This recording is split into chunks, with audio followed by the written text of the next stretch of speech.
Bendecidos con toda bendición, soy el pastor Leo Argañarás de la Iglesia de la Gracia, Jesús mi amor, aquí en la ciudad de Nueva York. Nos reunimos los días jueves y los días sábados a las 7:30 de la noche en el 4125 de la 58 Street, y te invitamos, si estás buscando un lugar donde recibir la palabra de gracia, la palabra del nuevo pacto, el verdadero evangelio. Siempre lo decimos, ¿cuántos dicen amén? El verdadero evangelio, porque hay otro evangelio, un evangelio diferente, que es un evangelio que tiene una mezcla. ¿Qué le mezclan? Le mezclan las obras de la ley de Moisés, del antiguo pacto, con el pacto de la gracia. Y recién estamos participando, ¿verdad?, del pan y del vino, y Jesús, la última noche, antes de ser entregado, Él tomó la copa y Él dijo: esta mi sangre es señal del nuevo pacto. Quiere decir que si hay un nuevo pacto, hay un viejo pacto.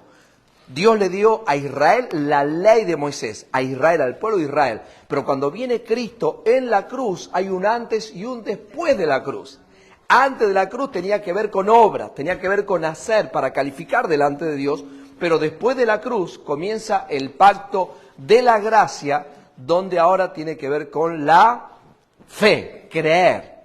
Cuando usted cree, entonces Dios obra. ¿Por qué? Porque la gracia no tiene que ver con obras, tiene que ver con fe, con creer, ¿no? Por eso recién le decía, ¿no?, que este evangelio es maravilloso, el verdadero evangelio, porque aquí usted cree y comienza a hablar las maravillas de Dios, a declarar con su boca, y usted va a ver cómo los ángeles de Dios le comienzan a servir y a traer todo lo que usted necesita. Y no solamente eso, sino que también puede cumplir el propósito de Dios.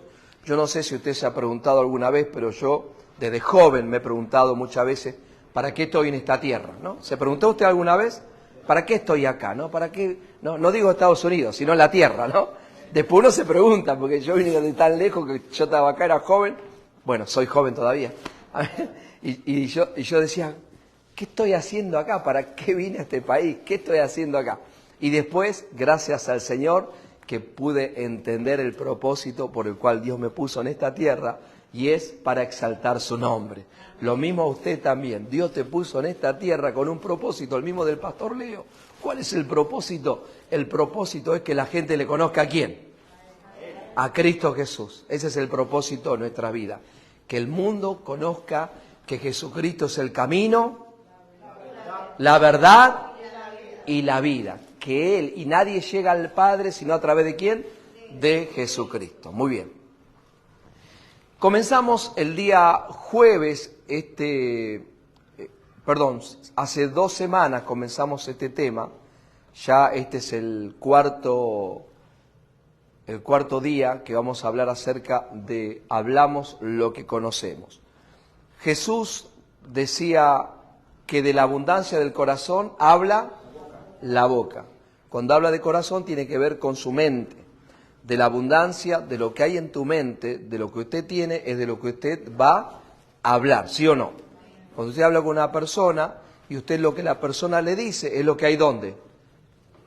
En su corazón, ¿no? En su mente. Es lo que la persona le va a proyectar. Por eso cuando yo hablo con una persona, todo el tiempo le voy a hablar ¿de quién? De Cristo Jesús, de Dios, porque eso es lo que está en mi vida, eso es lo que me habita. O sea, uno dirá, pero usted vive de eso, usted es predicador. No, pero igual antes de uno ser pastor o predicador, cuando uno tiene esa convicción de que Dios le salvó, de que Dios le libertó, de que Cristo es real, usted entonces le habla a la gente, invita a otros a la iglesia, ¿sí o no? Y les habla siempre de la palabra. ¿Por qué? Porque hablamos lo que conocemos. Por eso es muy importante que usted conozca esta palabra para usted poder avanzar en todo lo bueno que Dios tiene para su vida. Hablamos varios temas en esta hablamos lo que conocemos, y uno de los temas que hablamos es que si nosotros creemos que estamos enfermos y decimos, bueno, Dios me envió una enfermedad porque Dios quiere tratar con mi vida, porque hay mucha gente que piensa así, que dice, bueno, o si soy pobre, o si estoy pasando por este momento difícil, quizás Dios me tiene en ese lugar, pero no es Dios sino el sistema, las circunstancias, los lugares. Pero usted tiene que conocer la voluntad de Dios. Cuando usted conoce la voluntad de Dios, entonces usted va a entender que la voluntad de Dios es buena, agradable y perfecta. Los pensamientos de Dios son pensamientos ¿de qué? De bien y no de mal. O sea, Dios está de mi lado, Dios está de nuestro lado. Entonces, en su palabra Dios dice, amado, yo deseo que seas prosperado en ¿cuántas cosas? En todas las cosas y que tengas salud, así como prospera tu alma. El alma tiene que ver con la mente, corazón, mente, alma, mente. Entonces, a medida que usted conoce a Dios por medio de su palabra, entonces usted va a decir, Señor, gracias, porque tu voluntad es que viva una vida saludable, ¿no? Entonces, es muy importante lo que nosotros conocemos. Hoy vamos a hablar de algo que la gente dentro de las iglesias cristianas estoy hablando, usted le pregunta a la gente y usted le dice, ¿usted es justo o es pecador? Y las personas que dicen, pecador, soy pecador, ¿no? Entonces eso tenemos que dar a conocer que ya nosotros no somos ¿qué? Pecadores, somos justos. Ya Cristo nos justificó. Entonces vamos a ver los versículos, algunos de los versículos, donde nos lleva a nosotros a entender que ya no somos pecadores. ¿Por qué? No porque nosotros hacemos las cosas bien, sino porque ¿quién nos justificó? Cristo Jesús. Él tomó tu lugar. Él tomó nuestro lugar. Voy a avanzar entonces. Esto ya todo lo vimos. Parece que tiene mucho eco, ¿no? Si lo puede arreglar, por favor, se lo pido.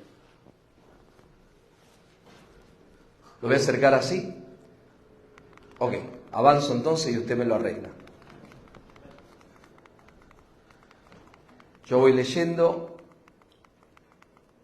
Me adelanté mucho. I'm sorry. Ok. Dios no oye al pecador. Juan capítulo 9, versículo 31 dice de la siguiente manera. Juan 9, 31, lo anota, dice, y sabemos que Dios no oye a los pecadores. Pero si alguno es temeroso de Dios y hace su voluntad, a ese oye. Muy bien, ya tenemos la primera parte. ¿Qué dice? Diga conmigo, y sabemos. Que Dios no oye a quién. A los pecadores. Pastor, ¿cómo que Dios no oye a los pecadores? No, porque usted, para hablar con Dios, ¿qué tiene que ser? ¿Limpio de qué? Del pecado. ¿Por qué? Porque el pecado separa al ser humano, ¿de quién? De Dios. Entonces la gente no sabe cómo es ser limpio de sus pecados.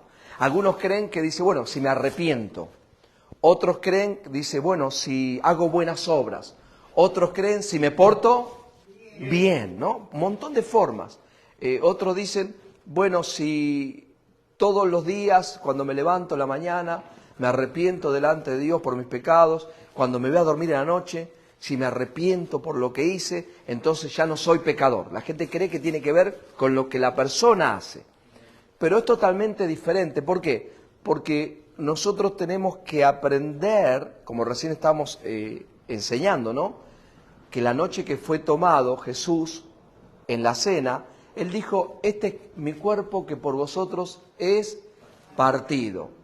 Y cuando tomó el vino dijo, esta es mi sangre derramada para el perdón de pecados.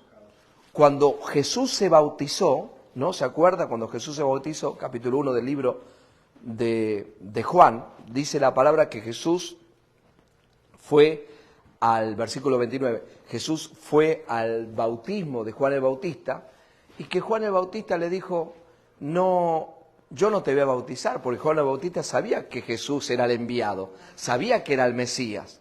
Pero entonces Jesús le dice, tenés que bautizarme porque es necesario para que se cumpla toda justicia. Y en ese lugar, ¿qué fue lo que pasó?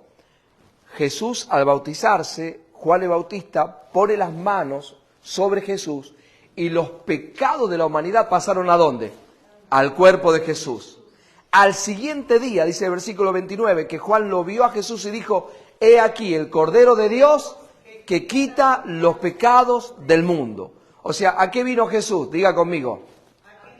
A quitar los pecados del mundo. O sea, Jesús no vino a perdonar todas las veces que nosotros le pedimos perdón. Y está bien, te perdono. Está bien, te perdono. No, hoy lo que vamos a ver, que con un... ¿Cuánto sacrificio? Diga, con un sacrificio. Cristo me perdonó todos mis pecados. Amén. Levante su mano y diga, Señor, te doy gracias porque con un sacrificio me perdonaste todos los pecados. ¿Cuántos lo creen? Amén. Muy bien. Entonces, aquí ya sabemos que Dios no oye a los pecadores. Entonces tenemos que salir de ser pecadores y ser justos. Hebreos capítulo 9, versículo 19 al 28. Hebreos capítulo 9, versículo 19 al 28, dice de la siguiente manera. Hebreos 9, 19 al 28, para los que anotan, los que están conectados, les saludamos desde aquí, de la ciudad de Nueva York, bendecidos con toda bendición, le damos gracias, puede compartir este programa o este video a aquellos que necesitan recibir estas verdades. Amén. Dice de la siguiente manera, porque habiendo anunciado Moisés todos los mandamientos de la ley a todo el pueblo, tomó la sangre de los becerros y de los machos cabríos con agua, lana escarlata e hisopo, y roció el mismo libro y también a todo el pueblo, diciendo, esta es la sangre del pacto que Dios os ha mandado. Y además de esto, roció también con la sangre el tabernáculo y todos los vasos del ministerio. Y casi todo es purificado según la ley, con sangre. Diga conmigo, con sangre. Y diga, y sin derramamiento de sangre no se hace remisión. ¿Por qué traje este versículo? Porque para aquellos que todavía no comprenden, la Biblia está separada en pactos. Pacto de la promesa que Dios le dio ¿a quién? A Abraham. Pacto de la promesa, 430 años. Después viene el pacto de la ley que Dios le dio ¿a quién? A Moisés, que dice ahí, a Moisés, el pacto de la ley. ¿Cuánto duró el pacto de la ley? 1500 años, del monte Sinaí hasta la cruz fueron 1500 años.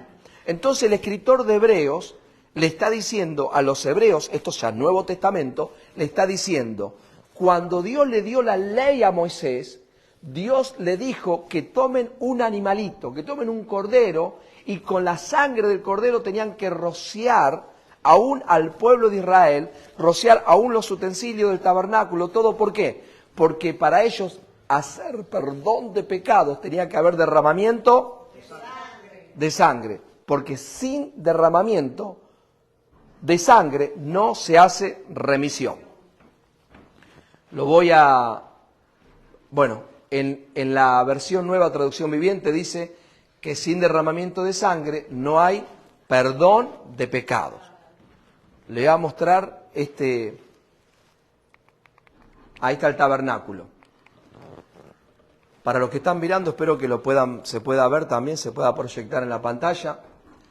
Cuando Dios le da la ley a Moisés, Dios lo llevó al monte Sinaí, y en el monte Sinaí, Dios le muestra a Moisés y le dice, ¿ves este tabernáculo que está en los cielos? Yo quiero que tú lo hagas en la tierra.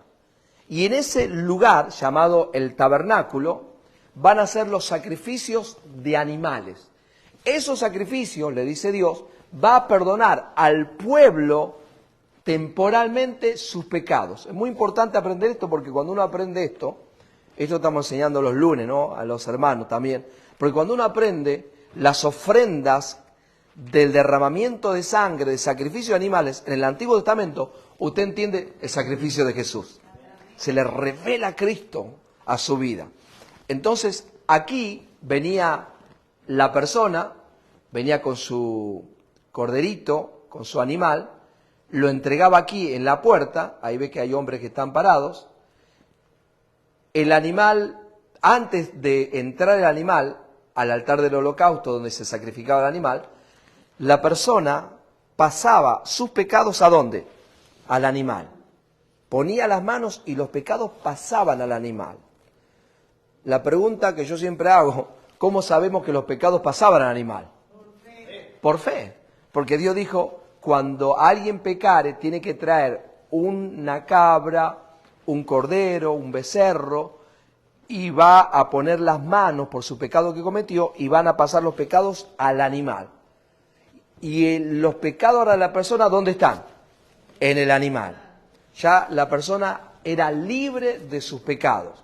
Próximo paso, lo llevaban al altar del holocausto, aquí en este lugar, y el animal era sacrificado. Después que el animal era sacrificado, llevaban la sangre aquí adentro.